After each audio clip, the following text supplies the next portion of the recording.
Hey YouTube, it's video update time. It's Christmas morning 2016.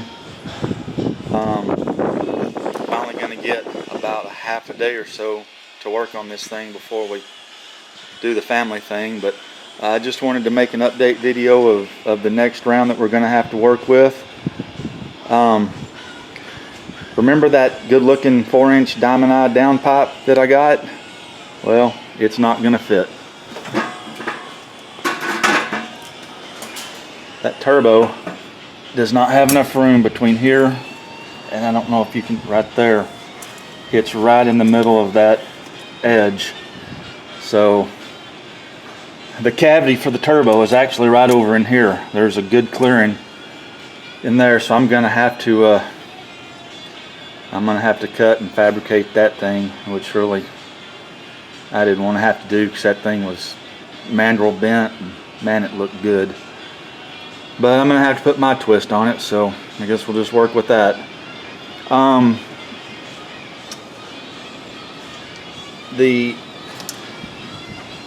Get that out of the way.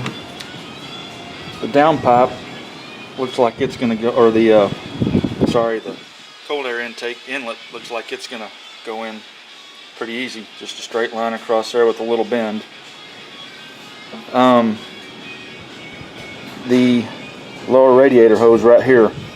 Now on the Duramax, this lower radiator hose came out, took a hard 90 and went all the way over here to where it went in the inlet on the motor. On the Duramax, there's the inlet over here on the right side, so in the radiator line run all the way across the bottom of the core support. So I'm just gonna have to go from right here to right here. Fabricate my own little hose.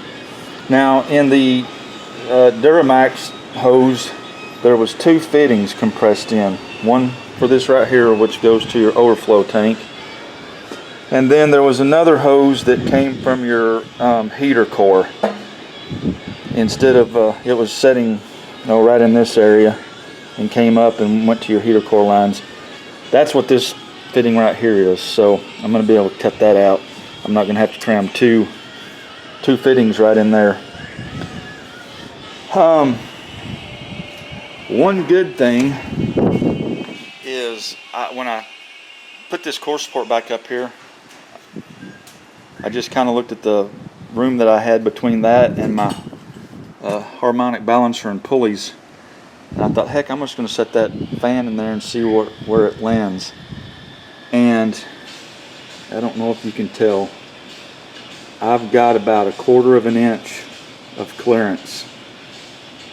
I'm not going to have to mess with my core support at all to get these fans in here. These fans are sticking out a little bit. I can put some washers on the back side of these and suck these fans a little closer that way, which will give me room if I need it, but I'm clear right now, so I might just leave it the way it is. I was super happy about that. Now in the other video, or like one of the first videos, I said that I was going to put my AC compressor right here. I'm not going to have to do that.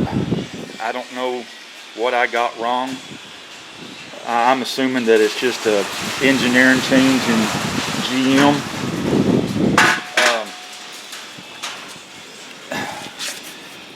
If you'll look, you can see that it looks like this motor should be sitting more over in this area. And I've seen a couple of other videos of guys that did this in the edge of the oil pan here is actually sitting down in here. I'm not sure how they manage that, because my transmission is setting right in the middle of my support, or my cavity. And then if I was to move that motor over 2 more inches, this turbo is going to be all in my accumulator. So, I mean, that's where I had to put the motor. But what it did is it gave me enough room that I'm going to be able to put my air compressor right in here. It fits just fine. right in this area. This bracket right here is where it went on the Dodge. I think what I'm going to do is cut that loose. This water inlet and this are one piece. I think I'm just going to cut it right here at the top of the bracket. There's another bolt in the bottom. I think it's going to hold this okay. I haven't quite made up my mind. I haven't quite convinced myself. I may just see if I can cut this plate down and re-tap these holes back here to tap a new plate onto it. I don't know yet. That's going to be one of the bigger little projects. And then of course right here, this bracket and this bracket are where the alternator is going to go.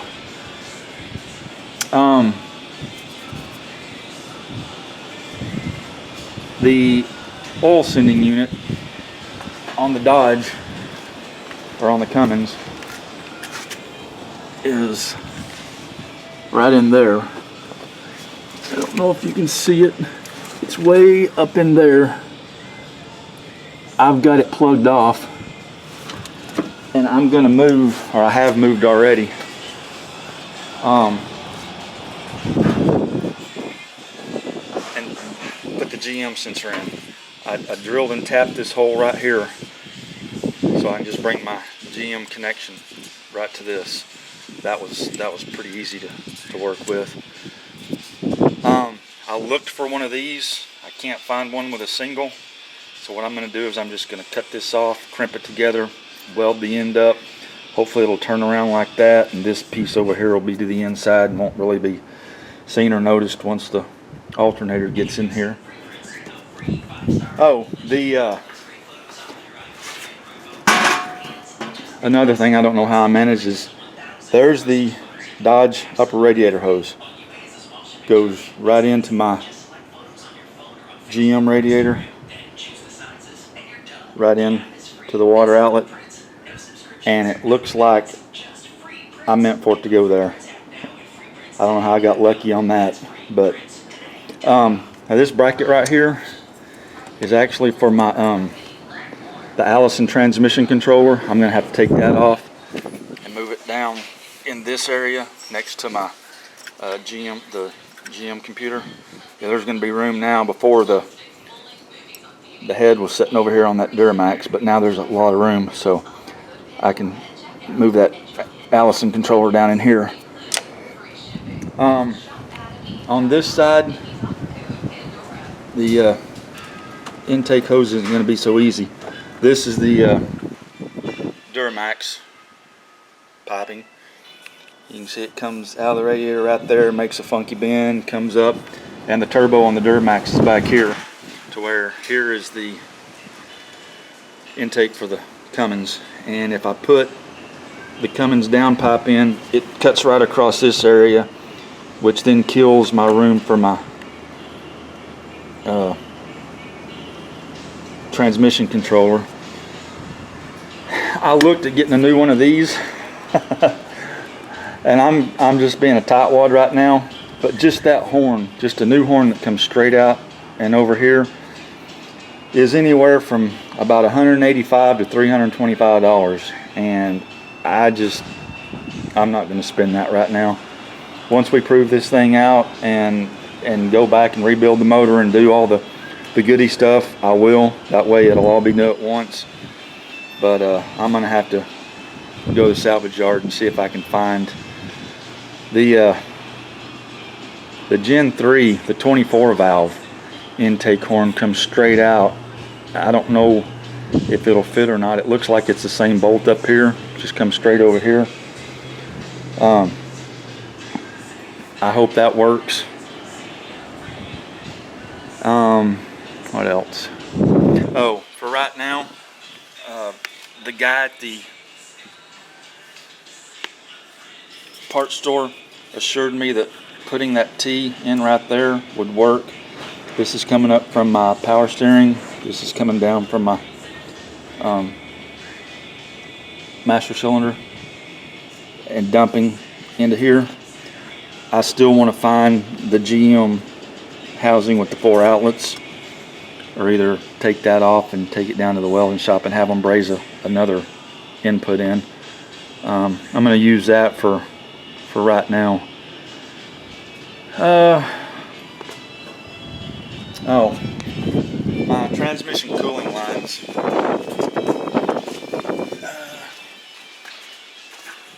I think I'm going to get lucky with them too. Here's one of them, and they're a rigid line with the flex hose in the middle of them. The same guy that told me about that power steering tee also assured me that I could just cut this out and hose clamp these ends to test it, and they can put the ends back on for me if it works the way I want. So I'm just going to put the flex hose in there, get it set the way I want it. If everything works good, if it's all up out of the way, then I can take it down. They'll crimp me some new ends on. So I think that's going to be pretty easy. I'm just going to have to cut this one out, extend it 3 3/4 inches. Now the other one, I'm afraid isn't going to be so easy. It's right here on the radiator, with this radiator hose coming up. This here comes out. See, it wasn't a problem on the Duramax because this came out and 90'd over right across here, and this came up above it. But now that this is going to have to come up and over here, I'm going to have to do something to get this line out of the way, and I'm not real sure yet what that's going to entail. So this transmission cooler line, this AC bracket, and this alternator bracket, I think, are going to be my biggest things on this part of the build. I think that's all for right now. Oh, I got my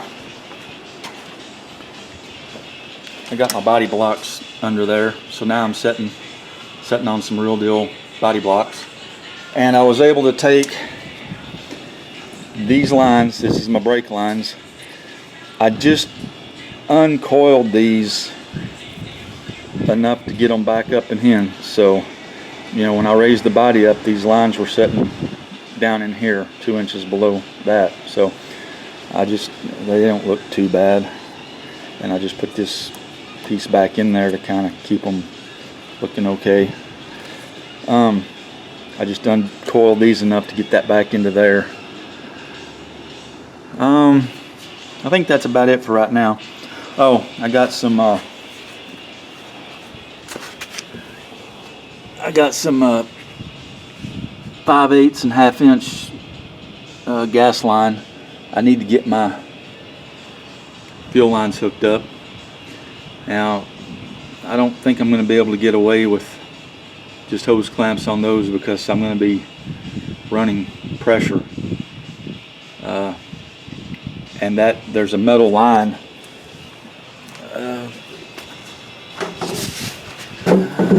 right here. This is the send and return, and they're metal. And I was really wishing it was a short piece, that I could just cut and take down to the parts store and let them put an end on it. But it's not. It's long.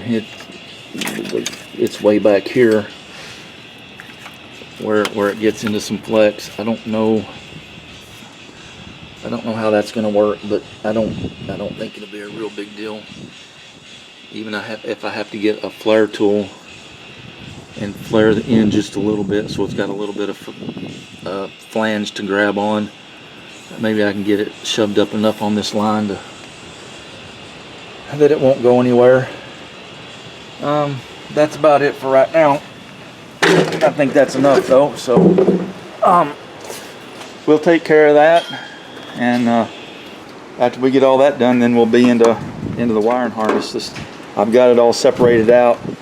Now I'm not gonna cut all my harness out, because I've been looking. I may want to do a 24 valve P pump in this, and if I do that, I'll need some of these other connections. So I'm just going to take them and move them out of the way. But that's it for right now, so we'll see you guys after a while.